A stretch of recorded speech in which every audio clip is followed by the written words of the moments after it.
və Neftçi komandası önəmli addımlar atdı. Banişevski ilə bağlı Ahmet.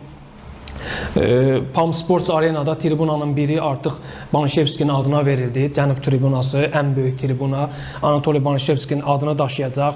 Neftçinin artıq stadionu Palm Sport adlanır. Bəli, adını veriblər Palm Sports Arena, köhnə Neftçi Arenanı və yeni mövsümdən, bu mövsüm yox, yeni mövsümdən 9 nömrəli forma əbədiləşdiriləcək. Artıq o futbol forması heç kimə verilməyəcək. O rəqəm, nömrə əbədi olaraq Banişevski ilə bağlı olacaq bundan sonra.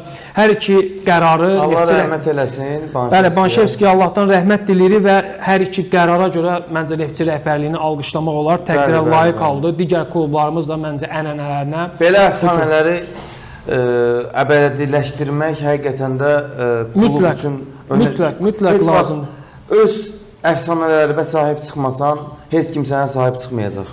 Bəli, ənənələrə hörmətlə, sayğı ilə yanaşmaq lazımdır. Ümid edirəm ki, Qarabağ klubu da bildiyim qədərilə yaxın günlərdə Allahverdi Bağırovun, Qarabağ əfsanəsi, milli qəhrəmanımız, Qarabağın baş məşqçisi olub, futbolçusu olub. Klubun yaradıcısı olub, deyəsən. Baş məşqçisi və futbolçusu olub və üzərində klubun böyük, önəmli zəhməti olub, əməyi olub. Azərbaycan üçün ümumiyyətlə çox önəmli simalardan biri olub. Allahdan rəhmət diləyirik, ruhu şad olsun və ümid edək ki, Banişevski ilə də bağlı, daha doğrusu Allahverdi Bağırovla da bağlı Qarabağ 80 illikdə müəyyən addımlar atar.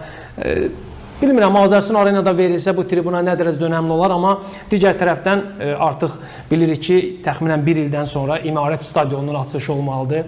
Məncə elə İmarətdə, bəli, ora qaydanda İmarətdə ən böyük tribunalardan birini Allahverdi Bağırovun adına versək daha yaxşı olar. Bu adlar, bu simalar ölkə futbolunda yaşanmalı, xatırlanmalıdır. Hər birinə Allahdan rəhmət diləyirəm.